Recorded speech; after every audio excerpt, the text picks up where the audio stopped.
सिंगार संस्कार संस्कार संस्कार संस्कार रिश्तों की बुनियाद है जिस घर में आबाद है अपने जनों का प्यार संस्कार संस्कार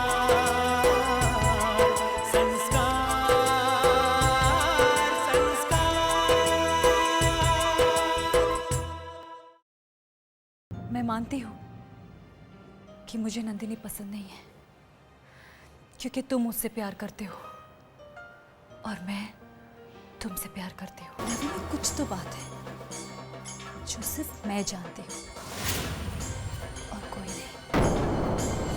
मुझे और सलोनी को लेके तुम प्लीज अपने मन में कोई भी गलत बात मत लाना नंदिनी। जब से इस घर में आई हूँ मेरी तो कुछ समझ में नहीं आ रहा है। सतपाल चाचा बाबूजी के रूम में क्या कर रहे हैं? फिनाइल की बोतल के साथ उनका क्या काम? वो इंस्पेक्टर साहब आए हैं, अपने साथ में पोस्टमार्टम की रिपोर्ट भी लाए। मेरी समझ में नहीं आ रहा किस किस का नाम आने वाला पोस्टमार्टम की रिपोर्ट में। ये सब तुम्हारी वजह से हो रहा है। ना तुम इंस्पेक्टर के सामने अपना मुंह खोलती और ना ये मुसीबत आती। स्वर्गीय श्री देवेंद्र आहूजा की पोस्टमार्टम रिपोर्ट आ गई। इस रिपोर्ट के मुताबिक एक बात तो साफ है,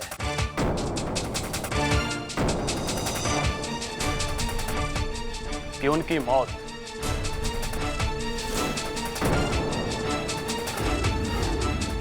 दिल का दौरा पड़ने से ही हुई।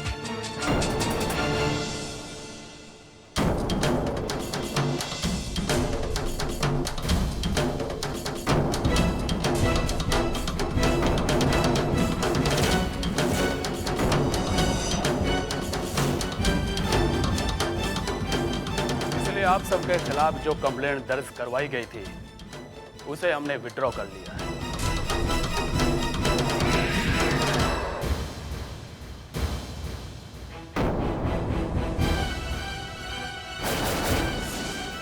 और मिस्टर आहूजा की मौत को एक नेचुरल डेथ करार दे दिया है।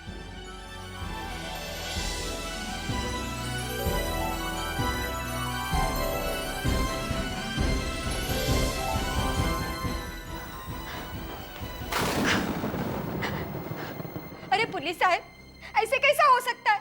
उस कटोरे में से बिल्ली ने खीर खाई और वो वहीं मर गई। हमने उस कटोरे की और उसमें बची हुई खीर की अच्छी तरह से जांच पड़ताल की है।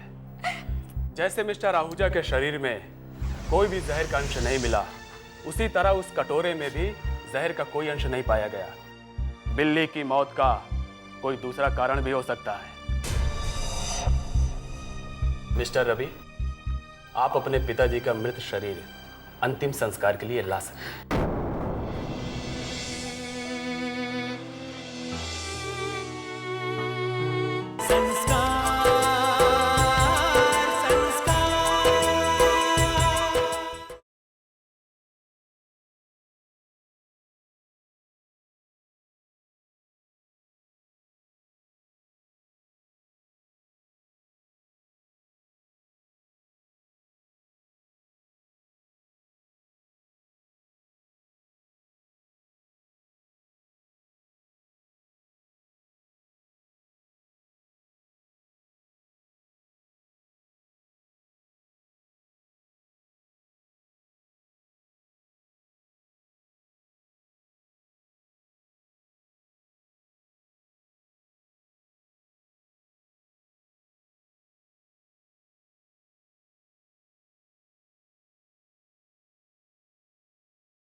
मुबारक हो। अपने मकसद में सफल हो गए ना? कविता, आपने मारा है भाई साहब को, आपने जान ली है भाई साहब की। पिछले 2 साल से उन्हें धीरे धीरे जहर दे रहे थे आप। फिनाइल मिला के खिला रहे थे ना उन्हें खाने में आप क्या समझते हैं मैं नहीं जानती? मैं सब जानती हूँ। धीरे धीरे उन्हें मौत की तरफ ले जा रहे थे आप, और आज जब वो मर गए हैं तो सब लोगों को ये लग रहा है कि लंबी बीमारी के कारण वो मर गए। आप ये बताइए, कल रात खाने के साथ उन्हें आपने फिनाइल की ज्यादा डोज नहीं दी थी क्या? बोलिए, बताइए मुझे, इधर देखिए, बताइए। हाँ, मैंने मारा देवेंद्र को, मैंने मारा उसे। ये उस अपमान और जिल्लत का नतीजा है जो बचपन से लेकर आज तक मैं सहते आया हूं। अरे खुद तो भाई साहब जिंदगी भर तरक्की करते रहे और मुझे छोड़ दिया वहां रानी के पुश्तैनी प्रॉपर्टी संभालने के लिए। और वो भी आप जुए में हार गए थे। दर दर के भिखारी बन गए थे हम, कुछ नहीं बचा था हमारे पास। अगर मैं भाई साहब को ये बात नहीं बताती ना तो आज हम भूखे मर रहे होते थे। अरे यहाँ लाकर उन्होंने कर भी क्या दिया? क्या किया उन्होंने? नौकरों जैसे रखा हमें। अरे उस इंस्पेक्टर ने सही पूछा था मुझसे कि क्या औकात है तुम्हारी? है? कुछ नहीं, कुछ नहीं। लेकिन अब होगी। भाई साहब की जगह मैं लूंगा, सिर्फ मैं। सारा कारोबार मेरा होगा, मेरा। सारी प्रॉपर्टी का मालिक मैं बनूंगा, सिर्फ मैं। गलत, बिल्कुल गलत सोच रहे हैं आप। अनुराधा भाभी आपको ऐसा कभी नहीं करने देगी।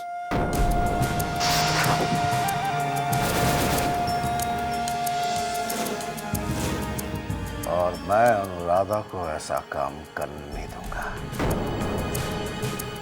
एक बात सुन ले रानी, अब जो भी मेरे और प्रॉपर्टी के बीच आएगा ना, मैं उसका वही हश्र करूंगा जो मैंने भाई साहब के साथ किया। समझ गई?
सुन भाई, दे मैं करती हूँ।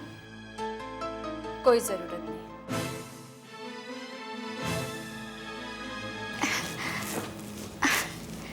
अरे मैं कपाट में रख देगी? हाँ, मैं खुद रख लूंगी। किससे? अच्छा ये काम तो मैंने कहा ना, मैं अपना काम खुद कर लूंगी।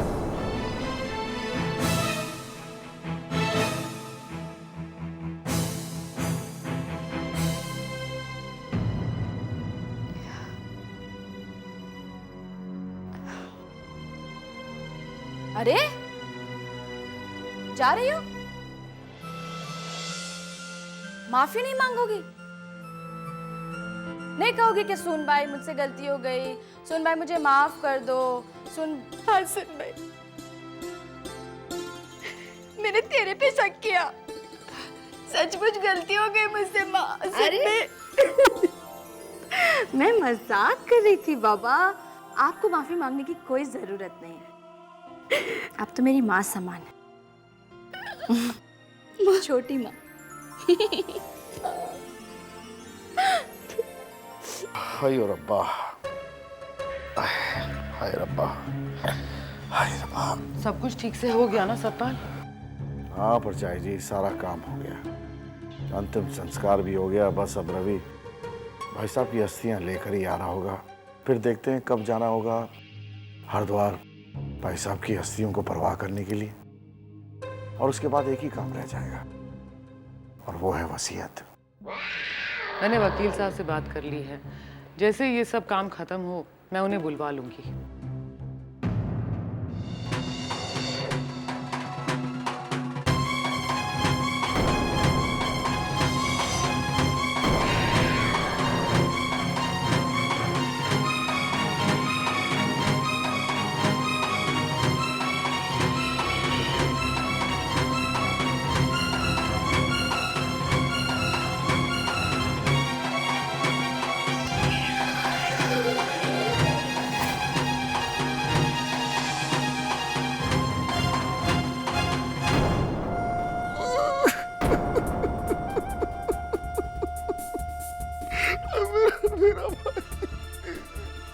रवि बाबा, मेरे सांप को कहाँ छोड़ के आ गए तुम? मेरे कहाँ ले गए मेरे सांप को? क्यों ले गए मेरे बड़े सांप को? क्यों समझते नहीं तुम लोग मेरे बड़े सांप को? भगवान बस अरे ना बेटे ना, अरे होली को कौन डाल सकता पुत्र। कब कब वीर जी की अस्थियों को परवाह करने के लिए हरिद्वार जाना होगा, कब बताना पुत्र? जाएंगे चाचा जी। बाबूजी की इच्छा थी कि उनकी चिता की राख हमारे साथ हमारे घर में रहे, ताकि वो हमेशा हमारे साथ रहे। तो ठीक है पुत्र, बड़े भाई साहब की इच्छा को पूरी कर। जा जा जा जा, जा।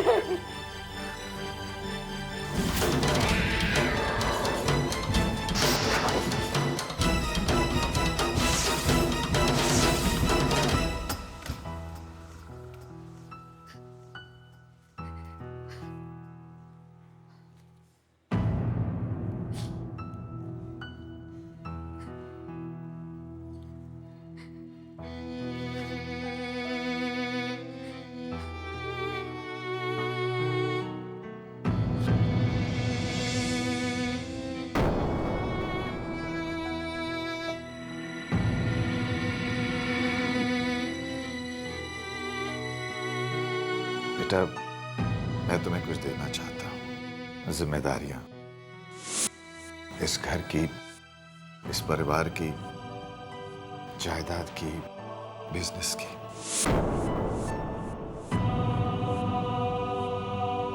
तो फिर बेटा मैं क्या करूं? अपनी जिंदगी भर की पूंजी उस अनुराधा के नाम करके मरूं तो मेरी आत्मा को कभी शांति नहीं मिलेगी।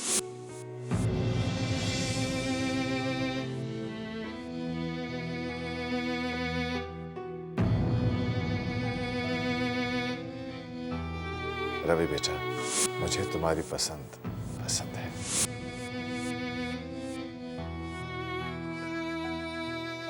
नंदिनी बेटा, रवि की जिंदगी में आने के लिए और इस घर का सदस्य बनने के लिए बहुत बहुत शुक्रिया।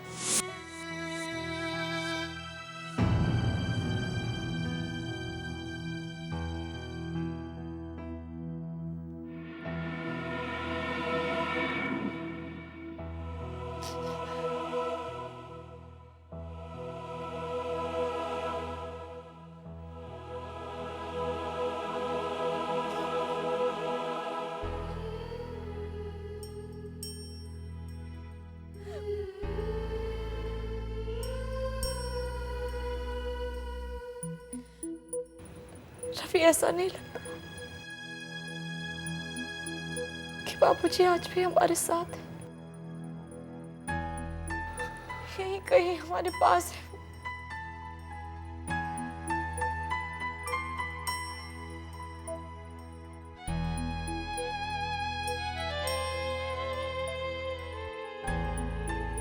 ठीक कह रही हो नंदिनी।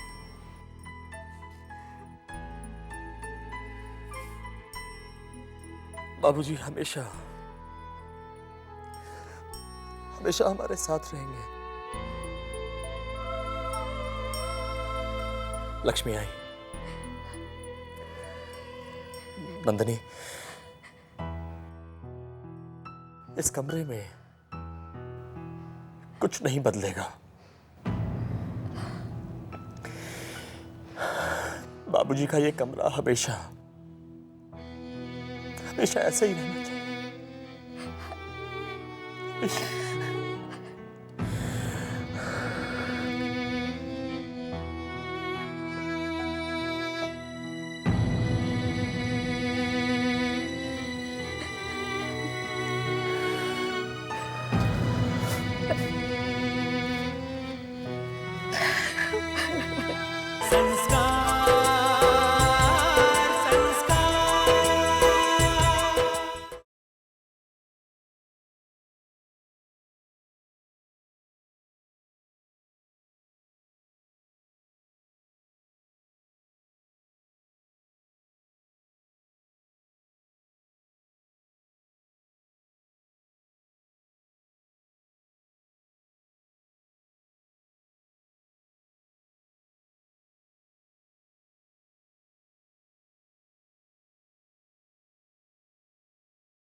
शालिनी भाभी, अब तो मुझे उस पल का इंतजार है जब वसीयत पढ़ी जाएगी।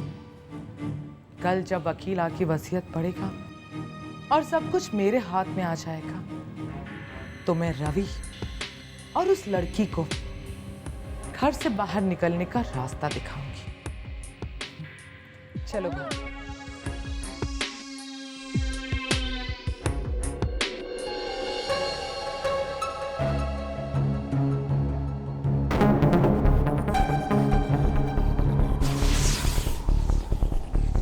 आंटी, आप चाहे नंदिनी के साथ कुछ भी कर लो, मुझे उससे कोई फर्क नहीं पड़ता। पर रवि को मैं अपने से दूर नहीं होने दूंगी। Never. कभी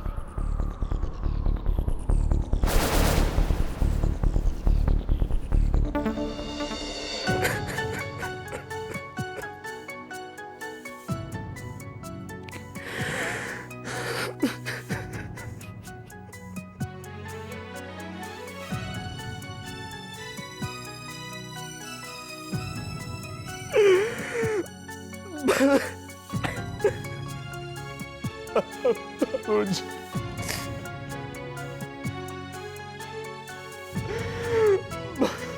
बाबूजी, बाबूजी, बाबूजी।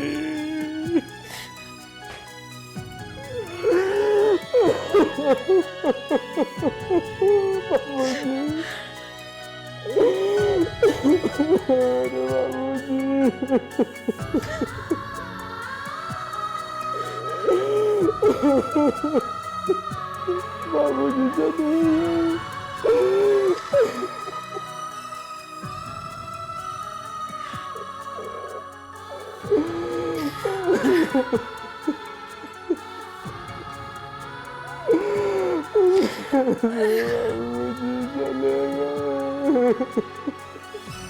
कहा था ना 9 बजे तक तैयार रहना।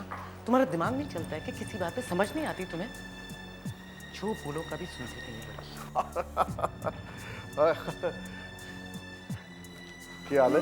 ओहो निश्चित बेटा।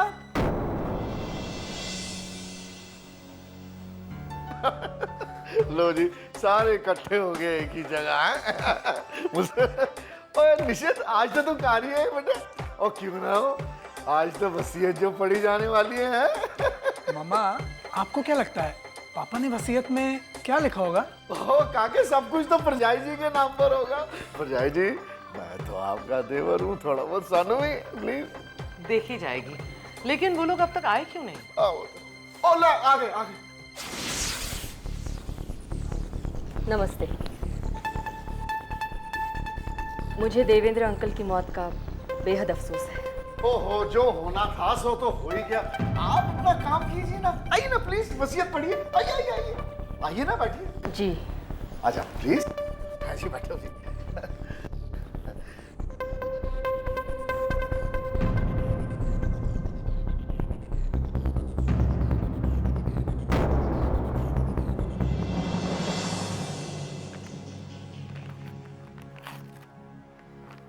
मैं आप सब लोगों के सामने स्वर्गवासी श्री देवेंद्र आहूजा जी की वसीयत पढ़ने वाली हूँ।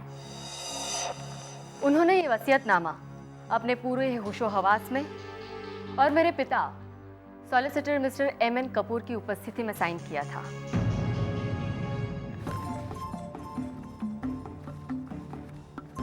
मिस्टर देवेंद्र आहूजा ने अपने परिवार के हर सदस्य के नाम अपनी जायदाद का कुछ न कुछ हिस्सा छोड़ रखा है, पर मेन बेनिफिशरीज हैं उनकी पत्नी अनुराधा आहूजा और उनके बच्चे, उनके छोटे भाई सतपाल आहूजा और उनका परिवार, और उनकी पहली शादी से उनके बेटे मिस्टर रवि आहूजा। इन तीनों को देवेंद्र आहूजा की जायदाद का बराबर बराबर हिस्सा मिलता है।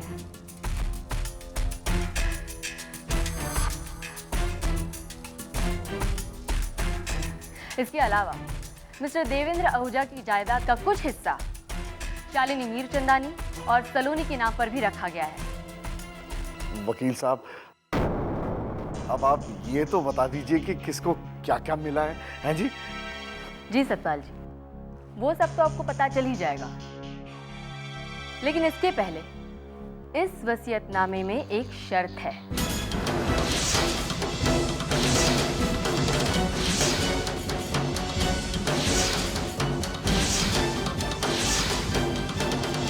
कैसी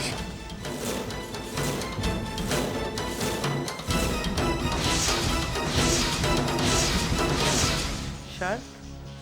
क्या है वो शर्त? शर्त यह है कि चाहे सारी जायदाद आप लोगों में बांट दी गई हो, लेकिन आप सब लोगों पर नजर रखेंगी मिसेस नंदिनी आहूजा।